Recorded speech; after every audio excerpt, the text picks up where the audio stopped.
व्यर्थ के बकवाद करने वाले लोगों से मत मिलो, व्यर्थ के बकवाद करने वाले लोगों की तरफ मत देखो, ये क्या कह रहे हैं, क्या बोल रहे हैं। और तुम भी व्यर्थ का बकवाद मत करो। अपने समय को कीमती मान करके निरंतर प्रिया प्रीतम का नाम जप करो, उनके गुण लीला गाओ, उनकी सेवा में रहो। कभी प्रपंच की बातें, कभी प्रतिष्ठा का चिंतन, कभी नाना प्रकार के मान सम्मान का चिंतन, ये घुसने ना पावे हृदय में। बहुत सावधान रहना चाहिए साधक को। ऐसी बातें देखो मत, ऐसी बातें सुनो मत जिससे तुम्हारा हृदय उद्विग्न होकर प्रभु का चिंतन छोड़ दे। बंद करो अभी। अन्य लोगों के संग का त्याग कर दो, जो भगवत विमुख वार्ता करते हैं, संत निंदा करते हैं, दूसरों की निंदा करते हैं। कुछ हाथ नहीं लगता, ये लोग दुर्गति को प्राप्त होने वाले हैं। भक्तन निंदा अति बुरी भूल करे जिन कोई, किए सुकृत बहु जन्म के छिन में दारे खोए। पर निंदा के किए ते नहीं, आवत नहीं कछुआत, मूर्ख पर्वत पाप को ले चल अपने साथ। तो अलम कश्यापि संगत्या, ऐसा संग मत करो जिनके पास बैठने से भक्त निंदा, जन निंदा, भगवत निंदा हो। ऐसे से दूर रहो। अलम बंद कर दो ऐसे लोगों का संग। रात दिन हम श्यामा श्याम का नाम जप करेंगे, श्यामा श्याम के लीला गुण गाएंगे, श्यामा श्याम के ही धाम का शोभा का चिंतन करेंगे। जब तुम अपना जीवन श्यामा श्याम के चरणों में न्यौछावर कर दोगे तो पूरा भार श्यामा श्याम ले लेंगे और तुम्हारे हृदय में मस्ती आ जाएगी। जो ऐसा निश्चयी होता है, दृढ़ निश्चयी, उसके अंदर दृढ़ विश्वास, तो उसके हर समय भगवान की स्फूर्ति होती रहती है। भारी प्रतिकूलता में भी भगवान का सानिध्य अनुभव होता है। वो अनुकूलता में तो भगवान के दुलार को देखता है, लेकिन प्रतिकूलता में भगवान की विशेष कृपा को देखता है। ये संयोग, ये वियोग, संसार की ये द्वंद्वमयी वृत्तियां भक्तों के हृदय में नहीं चुभती। आए की हुज्जत नहीं, गए की तलाश नहीं, क्योंकि नित्य संयोग भगवत स्मृति के प्रभाव से प्रभु का रहता है। शोक, विषाद बहुत ध्यान देने योग्य विषय है। तभी लोगों को ऐसा लगता है कि ऐसा कैसे हो सकता है। भक्त के चरित्रों को जब सुनते तो लगता है ऐसा कैसे हो सकता है, ऐसी परिस्थिति में भी ऐसा कैसे हो सकता है। क्योंकि तुम मानसिक बुद्धि से युक्त हो और वो भागवतिक स्थिति से युक्त है, इसलिए तुम उसको पार पा ही नहीं सकते। जब तुम अपना जीवन श्यामा श्याम के चरणों में समर्पित कर देते हो हृदय से, फिर उनकी कृपा से सब विघ्न दूर हो जाते, एक अपार मस्ती रहती है।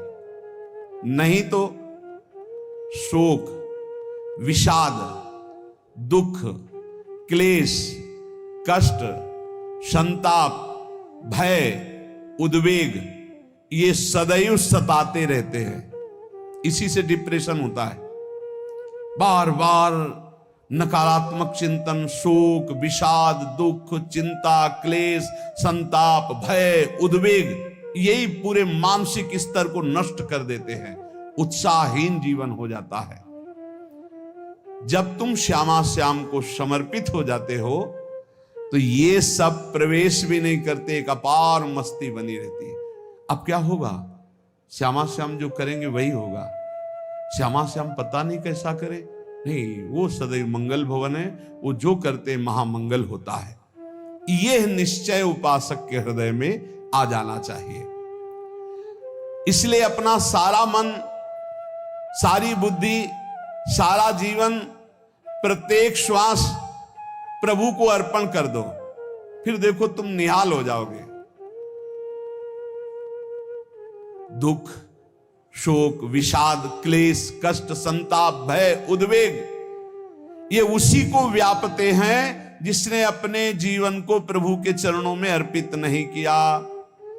इसलिए तुम अपना सारा मन, सारी बुद्धि, सारा जीवन, प्रत्येक श्वास केवल प्रभु को अर्पित कर दो, फिर देख लेना श्वास कैसे अर्पित की जाती, राधा राधा राधा। बुद्धि कैसे अर्पित की जाती है, एकमात्र निश्चय कि भगवत सुख ही सुख है, ये जागतिक सुख सुख नहीं, ये दुख है, ये ऐसा दलदल है जिससे आज तक कोई नहीं निकल पाया। सारा मन, हम मन से केवल प्रभु का मनन करें, बार बार मन को संसार से हटा के नाम में, रूप में, लीला में, धाम में लगाएं। बहुत प्रसन्नता हो जाती है उस उपासक के हृदय में जो अपना मन बुद्धि प्रभु के चरणों में अर्पित कर देता। भगवान ने तो इसको बहुत उत्तम स्थिति बताया है कि मेरे से कभी वो अलग हो ही नहीं सकता यदि मन बुद्धि अर्पित कर दिया।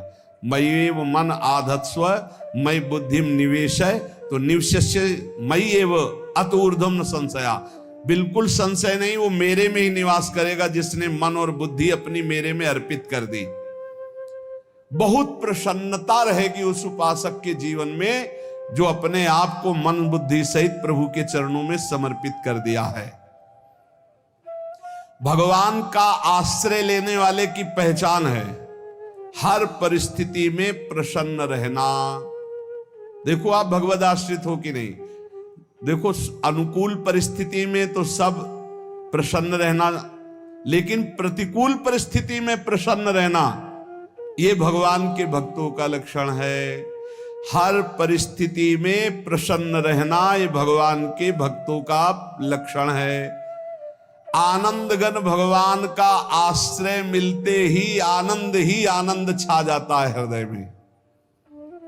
उनके पास आनंद का अभाव होता ही नहीं है। जैसे सूर्य का प्रकाश उदय होते ही सूर्य का प्रकाश संपूर्ण अंधकार को नष्ट कर देता है, ऐसे ही भगवान का संपूर्ण आश्रय लेते ही सब दुख चिंता शोक नष्ट हो जाते, आनंद ही आनंद। तुम भगवान के मंगलमय रूप को नहीं जानते हो, पर उनके मंगलमय भाव को, विधान को मानना शुरू कर दो। जो भी होता है मंगलमय होता है। हमने जीवन में देखा है, अगर इधर कोई बहुत बड़ा सुख दिया तो देर नहीं लगेगी, 24 घंटे नहीं व्यतीत होंगे और ऐसे दुख दे देंगे, जिससे दोनों का समान भाव रख करके ना दुख में तुम भूलो प्रभु को, ना सुख में फूलो, सीधे भगवत मार्ग में चल। पूरे जीवन की बात देखा है, भगवान के मंगल विधान में सदा सर्वदा सुख ही सुख है, इस बात को मान के प्रसन्न हो जाओ।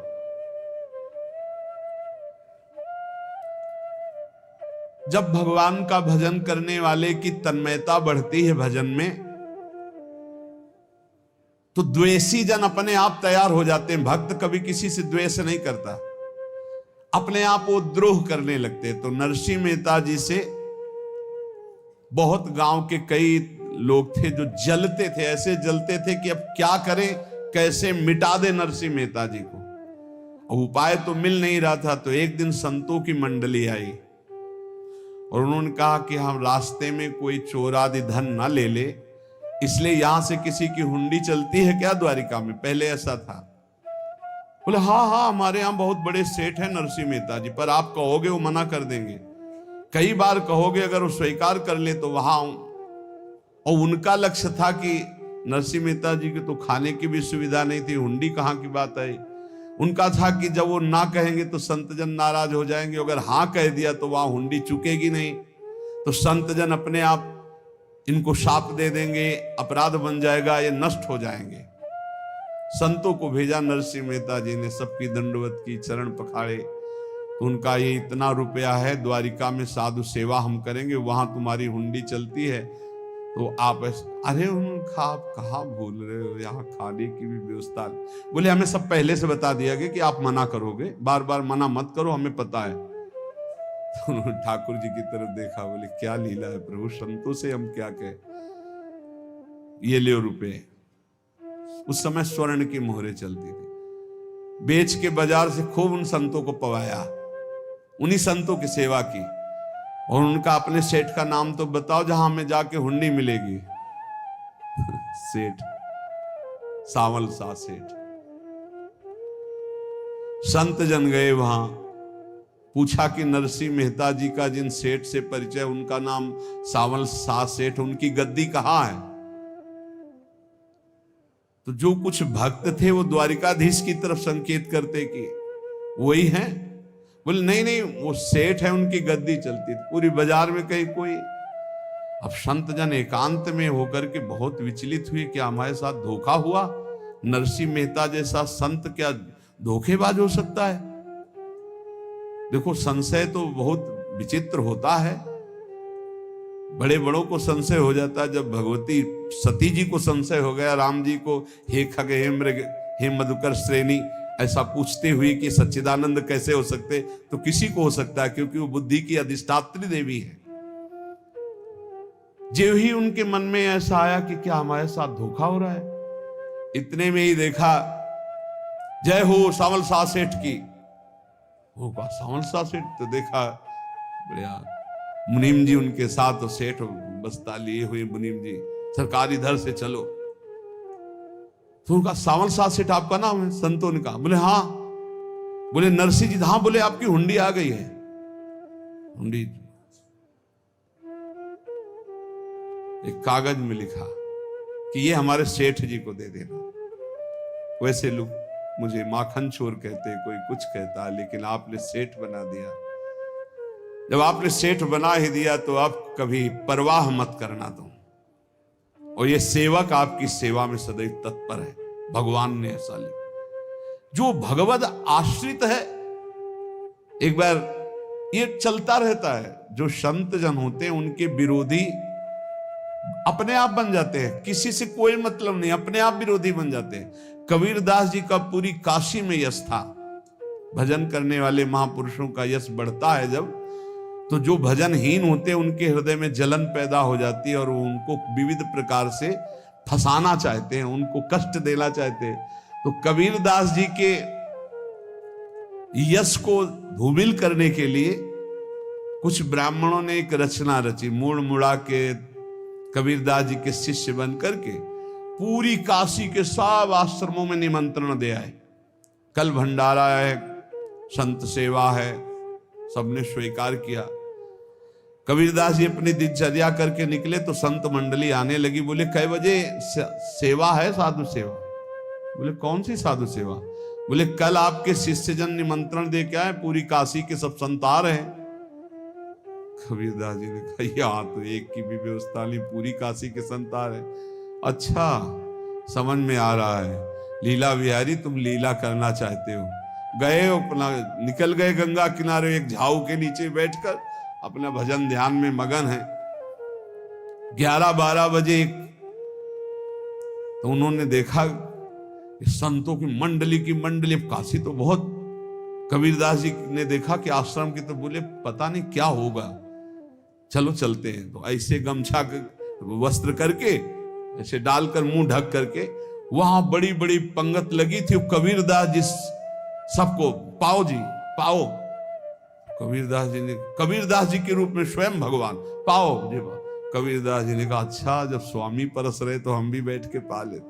तो जब उसी पंगत में बैठ गए अपना कपड़ा ढक करके, और जब मोहरे की दक्षिणा दे रहे थे सब लोग कि वाह कबीरदास जी ने आज तो साधु से। सबको जब कबीरदास जी के सामने आए तो ऐसे मुंह ढके, बोले देखो जो मेरा होता है उसे मुंह छुपाना नहीं पड़ता, मुंह ढकला नहीं पड़ता। लो दक्षिणा, तुम भी दक्षिणा लो। कबीरदास जी को कबीरदास जी दक्षिणा दे रहे, वो कबीरदास जी है भगवान, और ये पाले वाले कबीरदास जी है भगवान के जन। कभी भगवान अपने, अरे जमाने जोर लगा ले, कितना जोर लगाएगा, भक्त और भगवान का झंडा कभी न झुकने पाएगा। बिल्कुल चिंता, शोक, भय, उद्वेग रहित जीवन भगवद आश्रित। तुम भगवान के मंगल विधान में सदा सर्वदा प्रसन्न रहो। अब ये विचार कर लो कि भगवान जो करेंगे तुम्हारा मंगल करेंगे।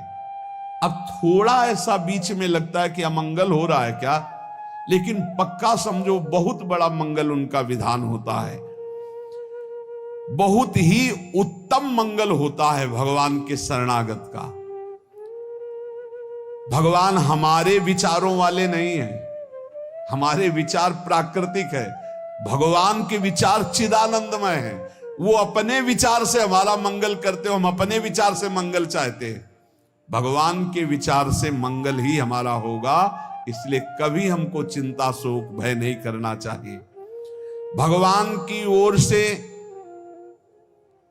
कभी तुम्हारे लिए ऐसा विधान नहीं होगा कि तुम दुखी हो जाओ, बस तुम्हारी सोच हो सकती है, उसका परिणाम बहुत मंगल होगा।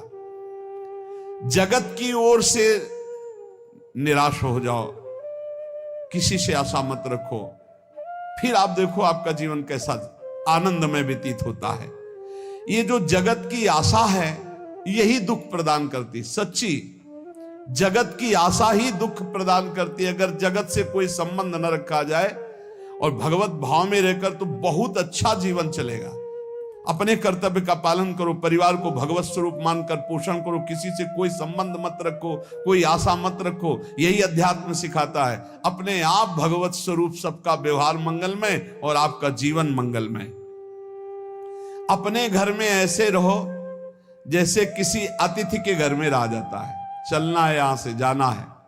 कौन रहता है अपने घर में अतिथि की भांति? भगवान का भक्त। जाना है यहां से, अपनी प्रिया प्रीतम के पास जाना। ये हमारा घर नहीं है, यहां तो हम समय व्यतीत कर रहे हैं, अपनी आयु व्यतीत कर रहे हैं भगवत आराधना करते हुए। हमें जाना है प्रिया प्रीतम के पास। वास्तविक घर भगवान का धाम है हमारा, वास्तविक घर वाले प्रभु हैं हमारे। जो नित्य सच्चिदानंद भगवान के चरणों में अपने चित्त को समर्पित करता रहता है, उसको यह अनुभव होने लगता है कि बड़ी कृपा है हमारे ऊपर, भगवान की बड़ी कृपा है हमारे ऊपर। सर्वसमर्थ परम सुहृद भगवान ऐसे भक्त के ऊपर हर समय वरद हस्त रखे रहते हैं। ये केवल प्रवचन नहीं, सच्ची बात मानिए। ऐसे भगवान का वरद हस्त हर समय रहता है। जब भगवान की छत्र छाया में भक्त अपने को देखता है तो आसपास घोर विपत्तियों का भी समुदाय हो तो भी वो आनंद में मगन रहता है। हर हालत में आनंदित रहना ये भक्त का स्वभाव है। भगवान ऐसे भक्तों को प्यार करते हैं जैसे कछुआ अपने अंडे को बाहर रख आवे और रात दिन उसका चिंतन करे। जब भक्त भगवान को समर्पित होता है तो भगवान रात दिन उसकी ऐसे चिंतन सुरक्षा करते हैं।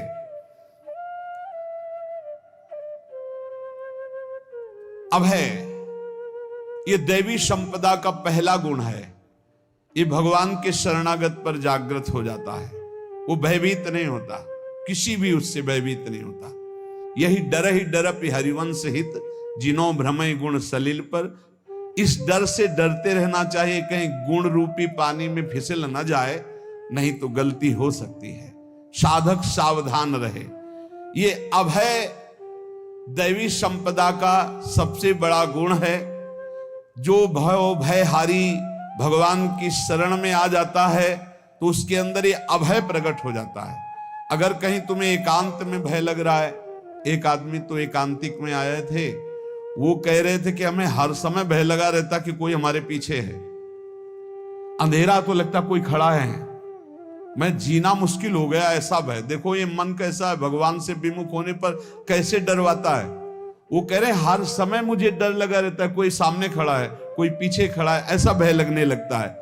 और जब भगवान की शरण में आ जाते हैं तो ये अभय स्थिति हृदय में जागृत हो जाती है। कोई भी भय आसपास आ ही नहीं सकता, यहां तक कि नरक का भी भय खत्म हो जाता है जो भगवान की शरण में है। महापापी भी पुण्यात्मा महान भक्तों के समान वो उत्तम गति को प्राप्त हो जाता है जो भगवान की शरण में हो जाता है। पर ये जो भोगों का आश्रय लिए हुए हैं, मनमानी आचरण कर रहे हैं, ये कभी उस अभय को जान ही नहीं सकते कोई अभय पद है क्या। इनको तो कदम कदम पर शोक, भय और दुख की प्राप्ति होगी। कोई बचा नहीं सकता जो भोगों में लगे हैं, मनमानी आचरण कर रहे हैं। अगर निर्भय होना चाहते हो, परम सुखी होना चाहते हो, तो भगवान के शरणागत हो जाओ। सारे जगत को अभय दान देने वाले भगवान हैं। भगवान का एक प्रण है, ममपन शरणागत भयहारी। जो मेरी शरण में आ गया उसके भय का मैं नाश कर देता हूं। साधना में अवस्था मन की मानी जाती है कि आप कितने अच्छे साधक हैं।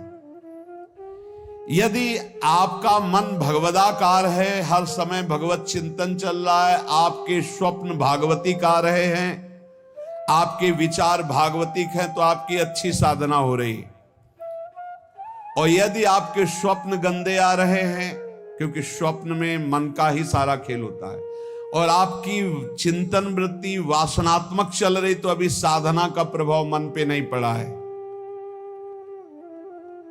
जिसका मन हर समय भगवत चिंतन करता रहता है, वो जीते जी जीवन मुक्त हो जाता, अनुभव होता है। जैसे किसी ने कहा कि हमें कैसे पता चलेगा कि हमारा काम हो गया है। तो जैसे आप भोजन पा लेते हैं तो किसी दूसरे से गारंटी थोड़ी लेनी होती कि हम छक गए हैं क्या, आप जरा बताना हम छक गए हैं क्या। नहीं, अपने हृदय में आ जाता है कि अब मैं तृप्त हो गया। ऐसे ही अपने हृदय में आ जाता है कि मेरा काम हो गया, अब मेरा जन्म नहीं होगा। ये हृदय में आ जाता है, अपने आप अनुभव में आ जाता है। जब स्वरूप बोध होता है तो किसी और से सलाह थोड़ी लेनी होती है, वो अपने आप अनुभव में आ जाता है। हाँ, यदि गुरुदेव का वर्ण नहीं किया है तो फिर आपको किसी न किसी गुरु से प्रमाणित करवाना पड़ेगा। और अगर गुरुदेव का वर्ण किया है तो वही मंत्र, वही नाम, वही गुरु शरणागति आपको अंदर से पुष्ट कर देगी कि आपका काम हो गया है।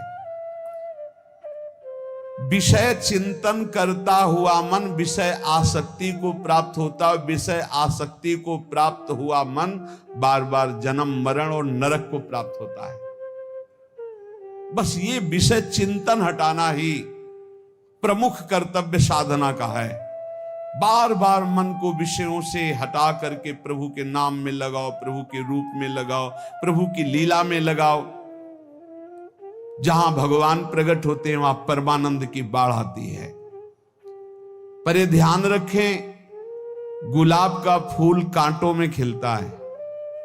उसकी सुगंध लेनी, फूल लेना है तो कांटों से बचाकर। ऐसे ही जब आप भगवत चिंतन के लिए चलेंगे तो आपका चिंतन चुराने के लिए माया विविध नाटक करेगी, कांटे फैलाएगी। कोई तुम्हारी निंदा करेगा, कोई अपमान करेगा, कोई उपहास करेगा, तुम्हारी अव्यवस्था हो सकती है, तुम्हारी परिस्थिति बहुत भयावह हो सकती है। इन परिस्थितियों में भी भगवत चिंतन का तार ना टूटने पावे तो आगे गुलाब का फूल है। जिसे कांटे से बचाकर गुलाब का फूल लेते हैं और भगवद अर्पित करके सौरभ का सुख लेते हैं, ऐसे ही भगवान के प्रेमानंद का अनुभव करने के लिए संसार के कांटों से बचना होगा। और खिलेगा यही फूल संसार में ही, मनुष्य देह में, और योनियों में नहीं। भगवत प्राप्ति स्वर्ग में नहीं होगी, इसी मृत्यु लोक में होगी। पहले मन नहीं लगता भगवत चिंतन में। भगवत चिंतन जबरदस्ती करना पड़ता है। भगवत चिंतन जे ही प्रारंभ करोगे ते ही बहुत बाढ़ आ जाएगी पाप चिंतन की। ध्यान दीजिए, बहुत लोग प्रश्न करते रहते हैं कि हम जब भजन में बैठते हैं तो बहुत गंदी बातें आती, मन बड़ा चंचल होता है, भाग जाता है। ऐसा प्रारंभ में जब कोई भगवत चिंतन प्रारंभ करता है तो उसका मन विषयों में भागता है, गंदी बातों में भागता है। अब लोग कहते पहले तो हमारा चिंतन बढ़िया होता था, अब चिंतन नहीं होता। तो कोई सिद्ध पुरुष थोड़ी हो गए, तुम्हें जबरदस्ती चिंतन करना होगा। जगत के प्राणी में जहां मन जाए तो इसमें भी भगवान, पदार्थ में मन जाए तो उसमें भी भगवान। जहां जहां मन जाए वहां वहां भगवान देखो, या मन को हटाकर नाम मंत्र में लगाओ। ऐसे भगवत स्मृति जागृत की जाती है। बार बार प्रयास करना होता है। कई लोग ये प्रश्न करते हैं कि हमसे बड़े पाप हो गए तो क्या हमें भगवान की प्राप्ति हो जाएगी? तो यहां कह रहे हैं भगवान किसी के पूर्व जीवन को नहीं देखते हैं, वर्तमान के भजन को देखते हैं। पकड़ो इस बात को। अगर वर्तमान में आज आप सुधर गए हो, नाम जप कर रहे हो, तो आप भक्त हो। ये गीता जी में भगवान ने कहा, अपिचेत सुदुराचारो भजते माम अनन्य भाग साधुरेव समंतव्या सम्यक व्यवसिता। ऐसा बहुत दुराचारी पहले रहा है, बाद में उसके मन में आ गया कि भगवान के सिवा हमारा कोई कल्याण करने वाला नहीं, हमारा कोई नहीं। तो भगवान कहते हैं मैं उसे साधु ही मानता हूं, उसे साधु बना देता हूं। भगवान किसी के पूर्व जीवन को नहीं देखते। बहुत बढ़िया बात है। कल तक हम क्या करते रहे भगवान नहीं देखते, आज क्या कर रहे हो ये देखते हैं। यदि आज आप भजन में लग गए हो, अच्छे आचरण कर रहे हो, तो आपको भगवत प्राप्ति हो जाएगी। भगवान ये नहीं देखते कि पूर्व में पुण्यात्मा रहा है कि पापात्मा रहा है। भगवान वर्तमान में देखते कि मेरा भजन कर रहा है, बस इसी से कल्याण कर देते हैं। पकड़ो इस बात को, तो कभी प्रश्न नहीं उठेगा कि क्या हमको भी भगवत प्राप्ति हो सकती है क्या। हमारा मन यदि श्री भगवान को चाहने लगे तो श्री भगवान हमारे मन में ही आकर बस जाएंगे। भगवान की रूप माधुरी में मन डूबने लगेगा। यथार्थ सत्य, जो भगवान से थोड़ा भी प्यार करने लगे हैं, उनके हृदय में भगवान की उनकी भावना के अनुसार झलक आने लगी है। हृदय में प्रभु के आते ही अनंत जन्मों के संस्कारों का नाश हो जाता है। इसलिए तुम अपने पहले वाले घृणित जीवन को याद भी मत करो और उसको सोचकर जरा निराश भी मत हो। अमावस्या में घोर अंधकार रहता है, पर प्रातः काल में अंधकार नष्ट हो जाता है। ऐसे ही नाम का उच्चारण करते ही तुम्हारे जितने पाप अंधकार हो सब नष्ट हो जाएंगे। तुम चाहो कि एक क्षण भी प्रभु को ना भूलो। अब वर्तमान में ऐसी स्थिति बनाओ। जो प्रभु को नहीं भूलने की चाह करता है कि मुझे ऐसी स्थिति प्राप्त हो कि मैं कभी प्रभु को ना भूलूं, तो सच्ची मानो और कोई बात भगवान सुने ना सुने, ये बात जल्दी सुन लेते हैं। भजन की मांग करो तो बहुत जल्दी भगवान पूर्ण करते हो। भजन जिसका चलने लगा तो फिर लोक लोकांतर के सारी रिद्धियां सिद्धियां सुख वैभव तो उसके चरणों में लौटते हैं। जब हम प्रभु से प्रभु का स्मरण न मांगकर भोग मांगते हैं, तभी हमारा भजन रुक जाता है, भजन नहीं चल पाता।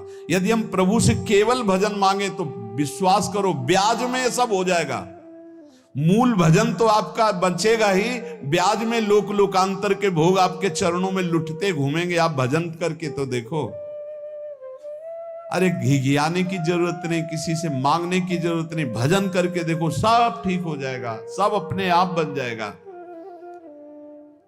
हम बहुत बड़ी भूल कर देते हैं कि थोड़ा भजन करके प्रभु से कुछ सांसारिक वस्तुएं, स्थितियां, परिस्थितियां बदलने की मांग कर लेते हैं, जिससे भजन छूट जाता है।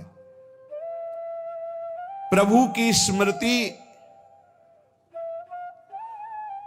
इतनी महान है कि जिन्होंने बैर भाव से प्रभु का स्मरण किया उनको भगवान की प्राप्ति हो गई।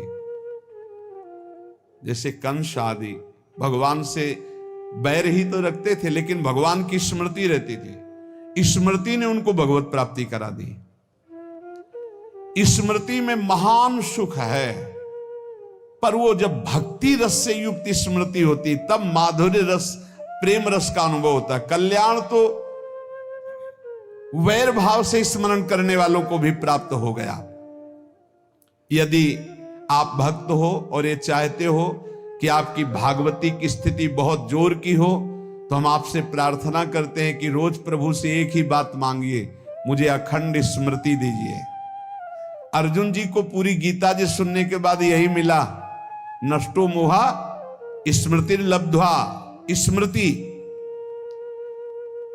प्रभु आप हम पे ऐसी कृपा कर दो कि हमारे हृदय में किसी और व्यक्ति, वस्तु, स्थान की स्मृति न रह जाए, केवल आपकी स्मृति रह जाए। ये चाह भगवान बहुत जल्दी पूर्ण कर देते हैं यदि उपासक हृदय से ये बात मांगे। भगवान की कृपा से ही ऐसा हो सकता है कि अखंड स्मृति ये कर्म फल से नहीं मिलती है। प्रभु के प्रति निर्भर होकर जो दैन्यता पूर्वक प्रभु से मांगता है और हर समय अभ्यास करता रहता है भगवत स्मरण का, उसको ये स्मृति मिलती है। और स्मृति मिल गई तो इससे बड़ी कोई स्थिति नहीं, हर समय भगवान का स्मरण। प्रभु से मन प्रतिपल नया नया स्वाद लेकर के आसक्त होता रहता है, नवम नवम। प्रभु कभी बासी नहीं होते। जैसे किसी व्यक्ति को देखो तो देखते देखते मन हट जाएगा कि देख लिया, बहुत सुंदर है, ठीक है, लेकिन वो एक दिन मन हट जाएगा। और प्रभु की सुंदरता नवम नवम है, प्रभु के नाम का स्वाद नवम नवम है, प्रभु की लीला का स्वाद नवम नवम है, प्रभु के धाम की शोभा नवम नवम है। जैसे आचार्य महाप्रभु हरिवंश चंद्र जी कहते, नयो नेह नव रंग नयो रस नवल श्याम वृषभानु किशोरी, नव पीतांबर नवल चूनरी, नई नई बूंदन भींजत गोरी, नव वृंदावन हरित मनोहर, नव चातक बोलत मोर मोरी, नव मुरली जो मल्हार नई गति, सब कुछ नया। तो नवम नवम प्रभु प्रतिपल नवम नवम प्रभु का रूप, प्रियाजू का नवम नवम, अबहीं और अबहीं और अबहीं और है। तो कहते हैं जब मन निरंतर स्मृति में डूबता है तो जब प्रभु की रूप माधुरी प्रकाशित होती तो ऐसी नवम नवम कि कभी ये नहीं होता कि रूप बासी हो गया। ये वही रूप है जो हमने अभी देखा था, नवम नवम। इसलिए आनंद की उफान आती रहती है उपासक के हृदय में। ऐसी प्रियता, ऐसा आनंद बिना भजन के नहीं अनुभव में आएगा। इसलिए तुम विश्वास करो, तुम्हें बहुत सुंदर सुख मिलने वाला है, आगे अपार सुख मिलने वाला है। ये थोड़ा दुख का समय काट लो, जब तक जीवन है ये दुख सुख की लहर आती रहेगी, आप इसको सह जाओ, आगे बहुत आनंद है, विश्वास मान लीजिए, बहुत आनंद है। जो ये विश्वास कर लेता है वो प्रभु के मार्ग में चलकर प्रभु को प्राप्त कर लेता है। नहीं तो इतने रोड़े हैं कि आप ऊब जाओगे, बहुत रोड़े हैं। जो प्रभु के मार्ग में चलता है तो माया के बहुत से पार्षद अपना प्रभुत्व दिखाने उनके पास आते हैं, महिमा अपनी दिखाने, पर वो किसी वस्तु, स्थिति, अवस्था, प्राणी, पदार्थ का प्रभाव स्वीकार ही नहीं करता, क्योंकि भगवत स्मृति परायण है, भगवान की कृपा पर विश्वास है, इसलिए उसको कोई फंसा नहीं पाता। वो नित्य निरंतर प्रभु से घुला मिला रहने के कारण उसकी मस्ती में कोई फर्क नहीं पड़ता। माया का प्रभुत्व रखने वाले उसे फंसाने की चेष्टा करते हैं, पर उस पर किसी का असर नहीं होता। वो कहीं लिप्त नहीं होता, वो कहीं दुखी सुखी नहीं होता, वो हर समय प्रसन्न रहता है। तुम देखो, हर समय प्रसन्न रहते हो? यदि नहीं तो तुम किसी व्यक्ति वस्तु का आश्रय लिए हुए, प्रभु का नहीं। अगर हां तो हर समय प्रभु का स्मरण चलना चाहिए, हर समय प्रभु के आश्रित हो, फिर देखना ये आनंद, ये प्रसन्नता क्या रूप रखती है। बड़े बड़े मस्त संतों को देखा, मस्त ऐसे उन्माद में मस्त, हे उस सुख के लिए ललचाओ, कब तक जन्मते मरते रहोगे, कब तक बार बार दुख भोगते रहोगे, कब, बड़ा प्रपंच है ये। भगवान का स्मरण परम पुण्यात्मा पुरुष का हृदय माना जाता है, बहुत पवित्र हृदय, बड़ा पुण्यात्मा हृदय जिसमें भगवान का स्मरण। भगवान का विस्मरण पापात्मा पुरुष, भयानक विपत्ति, दुर्भाग्य आते हो। सुदृढ़ निश्चय करो, अब हम भगवान के स्मरण में अपना समय व्यतीत करेंगे। मेहनत करो, कार्य करने के लिए कोई मना नहीं, आप नौकरी करो, किसानी करो, व्यापार करो, पर अंदर अंदर भगवत स्मृति, भगवत स्मृति ही सबसे बड़ी स्थिति है। अब चाहे हम जीवित रहें, चाहे हमारे मरण जैसी विपत्ति आ जाए, चाहे सब हमसे हट जाए, चाहे सब हमको नमन करें, अब हम दृढ़ निश्चय करके केवल भगवान के स्मरण करते हुए इस संसार के बीच समय व्यतीत करेंगे। अब हम चूकने वाले नहीं। ये नियम लीजिए, चाहे जीवन रहे या ना रहे, चाहे मरण जैसा कष्ट आ जाए, चाहे सब वियोग हो जाए, सब चले जाए, चाहे सब संयोग हो जाए, सब नमन करें, अब हम प्रभु का स्मरण नहीं छोड़ेंगे।